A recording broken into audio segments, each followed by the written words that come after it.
वर्षाचा पहिला सण म्हणजे मकर संक्रांत आणि मकर संक्रांतीच्या आदल्या दिवशी असते ती म्हणजे भोगी. तुम्हाला माहीतच असेल, पारंपरिक आणि खूप जास्त जुन्या काळापासून भोगीच्या दिवशी आपण भोगीची मिक्स भाजी आणि बाजरीची तीळ लावून भाकरी केली जाते. तर हिवाळ्याच्या दिवसांमध्ये बाजारामध्ये खूप जास्त मस्त मस्त अशा ताजे ताजे शेंगभाज्या व पालेभाज्या आलेल्या असतात आणि वेगवेगळ्या प्रकारच्या ताज्या भाज्या आलेल्या असतात.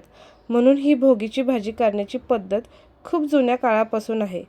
तर आज आपण एकदम सोप्या पद्धतीने भोगीची भाजी कशी करायची ते पाहणार आहेत. तर व्हिडिओ शेवटपर्यंत नक्की पहा. नमस्कार, मी अभिलाषाच किचनमध्ये आपले खूप खूप स्वागत. तर आपण आधी भोगीची भाजी करण्यासाठी कोणकोणत्या भाज्या किती प्रमाणामध्ये घेतलेल्या आहेत ते पाहू. तर इथं मी दोन प्रकारच्या आहेत ना वालपापडी घेतलेली आहे. 1 वाटी गाजर चिरून घेतलेलं आहे. 1 वाटी शेंगदाणे घेतलेले आहेत भिजवलेले. 1 वाटी पावटा, वाटाणा, हरभरा प्रत्येकी 1 वाटी घेतलेला आहे आणि 3 ताजी वांगी घेतलेली आहेत. तर तुम्ही तुमच्या आवडीनुसार भाज्यांचे प्रमाण कमी जास्त करू शकता. तर इथे मी वाटण्यासाठी 2 मध्यम आकाराचे कांदे चिरून घेतलेले आहे. सुकं खोबरं, आले, लसणाच्या 10-15 पाकळ्या, 1 चमचा पांढरे तीळ, अर्धा चमचा जिरे, 1 चमचा धने आणि थोडीशी कोथिंबीर घेतलेली आहे. आता हे जिन्नस आपल्याला भाजून घ्यायचे आहेत. ते सुरुवातीला आपण सगळे कोरडे साहित्य भाजून घेऊयात. तर इथे मी धने, जिरे आणि पांढरे तीळ छान असे भाजून घेत आहेत. आता काय होतं, धने जिरे आपण वाटणामध्ये घेतले ना की नंतर भाजीमध्ये आपल्याला सेपरेटली धना जिरा पावडर घालायची गरज पडत नाही. तर पहा, इथं आपलं भाजून झालेलं आहे. ते एका ताटामध्ये काढून घ्यायचं. आता लगेचच खोबरं भाजून घ्यायचं. खोबरंही लाल असं तांबूस रंगावर भाजून घ्यायचं आहे. तर पहा, इथं आपलं खोबरेसुद्धा छान खरपूस भाजून झालेलं आहे. आता हे खोबरंसुद्धा आपण एका ताटामध्ये काढून घेऊयात. आता ह्यानंतर आपण कांदा भाजणार आहोत. तर त्यासाठी आहे ना, आपण कांदा भाजण्यासाठी सुरुवातीला 1 ते 2 छोटे चमचे तेल घालायचं आणि त्यावर आपल्याला कांदा छान असा तांबूस कलर होईपर्यंत आपल्याला भाजून घ्यायचा आहे. तर साधारण 7 ते 8 माणसांना पुरेल इतकी आज आपण भाजी बनवणार आहे. तर पहा, इथं आपला कांदासुद्धा छान असा परतून झालेला आहे. आता तो थंड होण्यासाठी एका ताटामध्ये काढून घेऊया आणि व्यवस्थित असा पसरवून द्यायचा, म्हणजे पटकन कांदा आपला थंड होईल. आणि ह्या कांद्यावरच आता आपण आलं आणि लसूण घालूयात. तर इथे मी 15 ते 20 लसणाच्या पाकळ्या, 1 इंच आल्याचा तुकडा आणि थोडीशी कोथिंबीर घेतलेली आहे. कांदा थंड झाले की आपल्याला बारीक करून घ्यायचा आहे. कांदा आता व्यवस्थित थंड झालेला आहे. आता आधी आपण काय करूयात, कोरडे साहित्य वाटून घेऊयात. तर खोबरं, धने, जिरे आणि पांढरे तीळ आधी आपल्याला पाणी न घालता बारीक अशी याची पावडर करून घ्यायची आहे.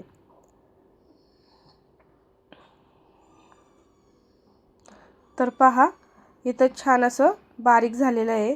आता ह्यामध्ये पाणी घालून आपण ह्याची एकदम बारीक अशी पेस्ट करून घेऊया. जेवढं छान असं आपलं बारीक वाटण तयार होईल ना, तेवढी छान भाजी आपली तयार होते. राहिलेले साहित्यसुद्धा आपल्याला छान असं बारीक करून घ्यायचं आहे. पाणी घालून बारीक केलं तरी चालणार आहे. तर आता आपलं वाटण तयार झालं आहे.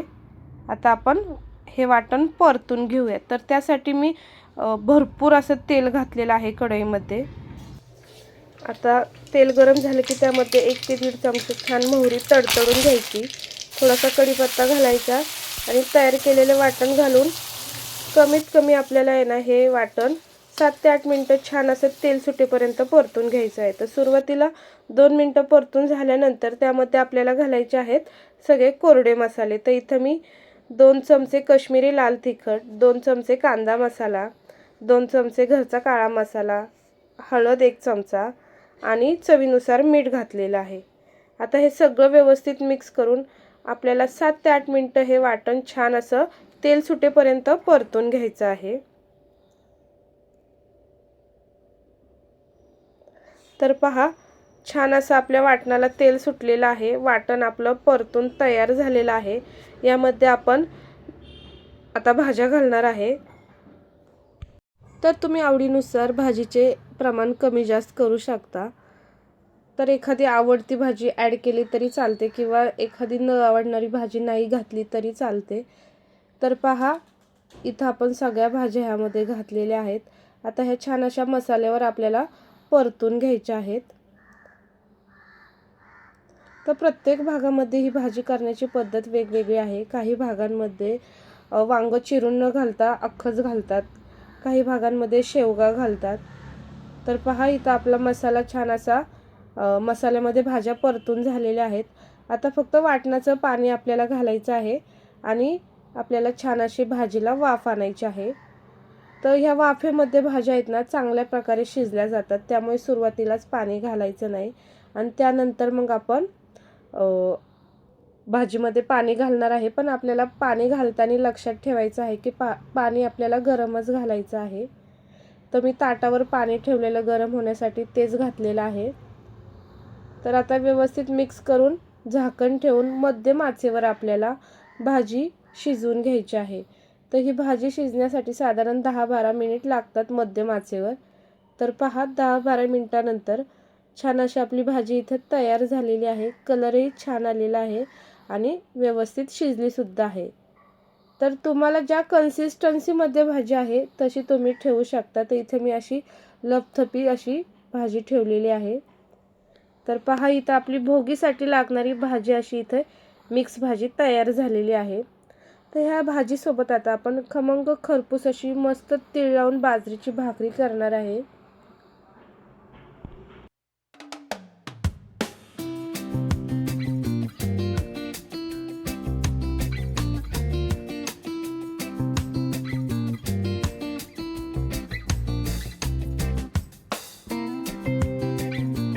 तर इथं भाकरी करण्यासाठी ना मी एक वाटीभर बाजरीचं पीठ घेतलेलं आहे. यामध्ये हलकेसे कोमट पाणी घालून आपल्याला हे पीठ छान असं व्यवस्थित मळून घ्यायचे आहे. आणि हाताच्या ह्या भागाने ना आपल्याला पिठाचा छान असा गोळा मळून घ्यायचा आहे. विशेष म्हणजे बाजरीचे पीठ जेवढे तुम्ही मऊसूत मळाल ना तेवढी तुमची भाकरी मऊसूत अशी तयार होते आणि टम्म अशी फुगते.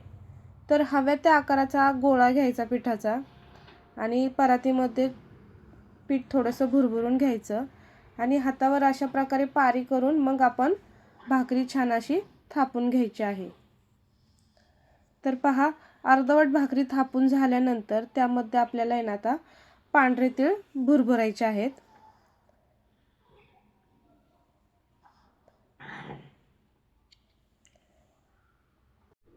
तर इथे मी ना भाकरीच्या दोन्ही बाजूनी पांढरे तीळ लावलेले आहेत.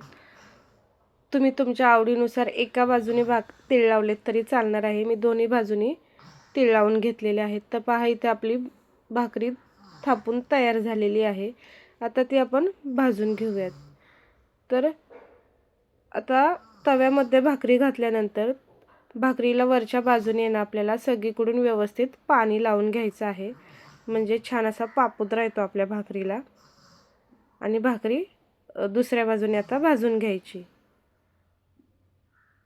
तर मी ना तव्यात न भाजता अशी गॅसवर भाजते, म्हणजे भाकरी पटकन अशी फुगते आणि छान असा भाकरीला पदर सुटतो. तर पहा, इथं आपली बाजरीची भाकरी तयार झालेली आहे. मस्त अशी खमंग खरपूस आपली इथं बाजरीची भाकरी तयार झालेली आहे. सेम पद्धतीने आपल्याला दुसरीसुद्धा तशीच भाकरी करून घ्यायची आहे. तर पहा, इथं आपली बाजरीची भाकरीसुद्धा तयार झालेल्या आहेत. तर अशा पद्धतीने आपली भोगीसाठी लागणारी भाजी आणि भाकरी तयार झालेली आहे. तर तुम्हीही अशा पद्धतीने एकदा ही मिक्स भाजी नक्की ट्राय करा, तुम्हालाही खूप आवडेल. तर व्हिडिओ कसा वाटला कमेंट करून नक्की सांगा. व्हिडिओ आवडला तर व्हिडिओला लाईक करा, शेअर करा. अजूनही चॅनलला सबस्क्राईब केले नसेल तर सबस्क्राईब नक्की करा. पुन्हा भेटू अशाच एका छान छान रेसिपीमध्ये. तोपर्यंत बाय बाय.